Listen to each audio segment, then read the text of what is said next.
Doncs jo vaig estudiar Publicitat i Relacions Públiques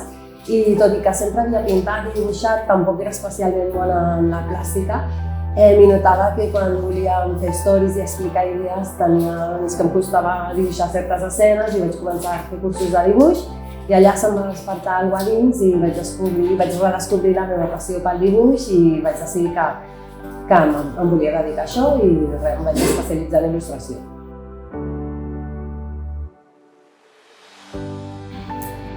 Doncs és una pregunta difícil perquè m'agrada dibuixar moltes coses i a més aprenc molt dibuixant i ho gaudeixo molt. Potser m'agrada molt el món editorial, és el que m'agrada més, dibuixar per llibres, dibuixar contes per nens,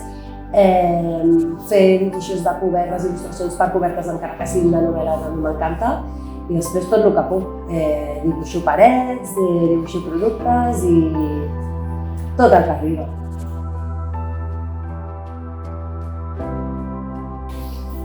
A mi m'inspira sobretot la natura, m'agrada molt dibuixar els animals, plantes, arbres, tot el que m'envolta. També m'agrada dibuixar emocions i coses que em passen per dins i dibuixar sentiments, records i potser m'inspira molt escoltar música i llegir poesia i treure d'allà il·lustracions una mica, a vegades naïf, a vegades una mica oníriques.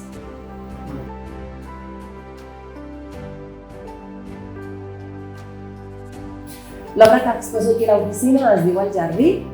i la vaig fer la primavera passada inspirant-me una mica,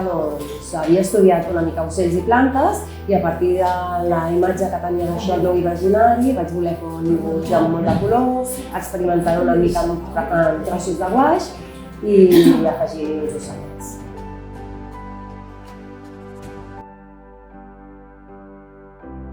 Em sembla superinteressant, en primer lloc perquè els artistes, jo treballo al meu estudi, estic solet a casa pintant feliç i moltes vegades et falten espais per mostrar la teva obra o tota la teva feina i és una manera molt original, més enllà d'una expo o d'un espai que ja està pensat per això, poder portar la teva mostra, la teva feina i ensenyar o enriquir aquell espai d'una altra manera.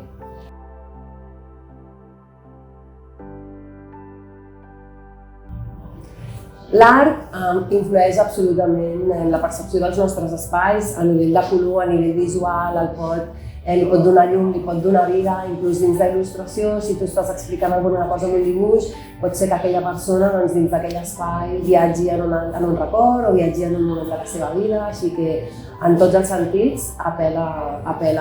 que un espai estigui ambientat o estigui enriquit amb obres artístiques.